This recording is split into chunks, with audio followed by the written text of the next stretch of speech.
A day in my life as a call center agent. Today is Saturday. This is our last day of duty. Hi, thank you Lord. This is the last day na nga. At magdi-day off na kami bukas. Talagang napakasaya na magtatapos na naman at magtatagumpay na naman ng isang linggong pakikibaka sa mga di natin nakikilalang mga customers sa ibang bansa. Talagang worth it naman ang araw na mga naglipas. Talagang napagtagumpayan at talagang ang tapang ng lakas ng loob as a PN call center agent kasi may iba-iba tayong mga customer o mga taong nakakasalamuha na may iba-ibang mga personalidad o mga problemang minanais na masulubar o masolusyonan. Then, tayo naman, as a being fully strong, na talagang matatagumpay na naman.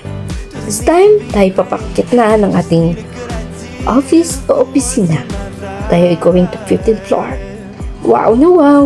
At mag-start. At ito, meron namang video key sa pantry na talagang saan ka nakakita ng gano'n? Na halos araw-araw, gabi-gabi, merong nagkakantahan, merong mga events. Parang masasabi nga natin, hashtag, happy hair. Ikaw, kung nakipanood ka ng video nito, nagustuhan mo ba? Kung saang lugar ka rin, pakikomento na rin kung saan nakakaabot ang aking mga video vlog kagaya nito. Kung napapanood mo ito, ikomento kung saang lugar ka. Maraming salamat pa rin sa iyo dahil hindi ka nagsawang manood at mangtangkilik sa aking mga video. Lunchtime na! Tara, kain pala tayo. Bilis-bilisan lang dahil napakahalaga ng oras at minuto sa amin. Kaya kapag kunting late lang, naku, wag na. Huwag mong gagawin yun. Talagang masisira ang buhay mo. Kaya kung gusto mo kong makasama, syempre mag-follow ka. At kung sa YouTube ka naman, mag-subscribe ka na lang din. Huwag mong kalimutang pindutin ang bell button para lalo kang updated kung may mga bago akong mga uploaded videos and vlogs.